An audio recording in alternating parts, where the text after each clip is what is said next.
My name is New York State Senator Eric Adams, and I really want to commend my colleague in the Assembly, Assemblyman Jeffries. These are the types of legislation that he and I stated at the beginning of our career we want to look at and make sure that I have a partner over in the Assembly that share the same level of passion of coming up with corrective measures to ensure oversight in all of our agencies. So I want to thank him for introducing the bill in the Assembly, and I too will introduce the bill in the Senate. I think that there's some basic facts that we must understand about this issue. A stop and frisk practice is a good practice when it's used properly and legally. We're not stating that the use of stop and frisk is a bad practice when it's used properly and legally. There are two ways you can do a stop and frisk. One, if a civilian indicates that some crime has taken place or the officer is observing someone in a criminal action, that is a good stop and frisk. The second is when an officer is told to get a predetermined number of stop and frisk at the beginning of his tour, or when no one is complaining of crime, he merely stops an individual and search him, or in some way try to indicate who the person is as identification. That is a bad stop and frisk.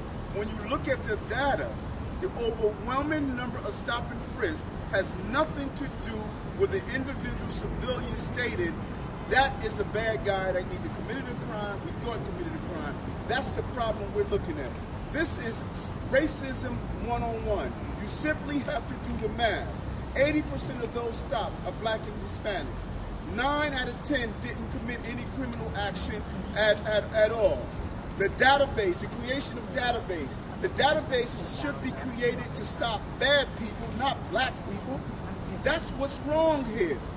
And for the New York City Police Department to give the indication that the mathematical simple arithmetic equation of black equals bad equals database, that is illegal, that is unacceptable, and this city is better than that. We are not the northern Arizona.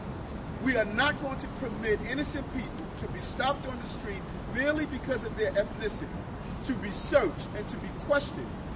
One young man in the Bronx was so tired of being stopped often that he went out with a hidden camera and moved around the Bronx to show how young people, as they leave the school building, are routinely stopped, put on the wall and searched, and then let go on a routinely fashion. This is traumatizing and criminalizing our young people. This is unacceptable.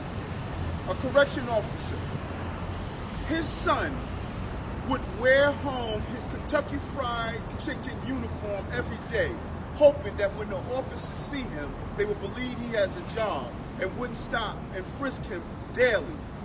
But it didn't, it wasn't successful. As he walked into his gate, he was stopped, he was searched, and as he told him that his dad was a New York City correction officer, it didn't matter, he was searched anyway. So it doesn't matter the profession of your parents. It doesn't matter the academic standards of the young people. It doesn't matter what their LSAT scores or their SAT scores or what colleges they are enrolled in. None of that matter. We have a police department that's zeroing in on the ethnicity of young people. 80%. One last stat that's important. Previous AG did a study. 1 out of every 4 stops, forms were actually prepared. Do the mathematical equation. 575,000 stops in 2009. If there's only 1 out of 4, then we're not dealing with 575,000. We're not dealing with 1 million. We're dealing with over 2 million young people being stopped and searched. How could we live in a city while young people are afraid to walk the streets? This is not acceptable. And for the police department to arrogantly turn their backs on a request from Peter Vallone.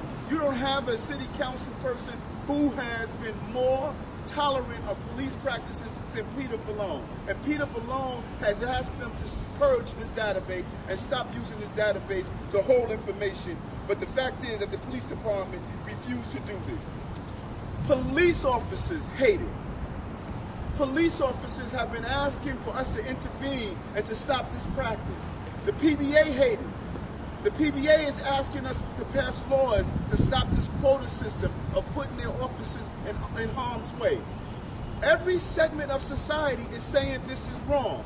The only segment of the society that don't understand this is wrong is our police commissioners. The only segment. We must stop this action. No police force should ever have a database of this magnitude. Database should consist of bad people, not black people, not brown people, not good people. That's wrong for our city to do that. Thank you.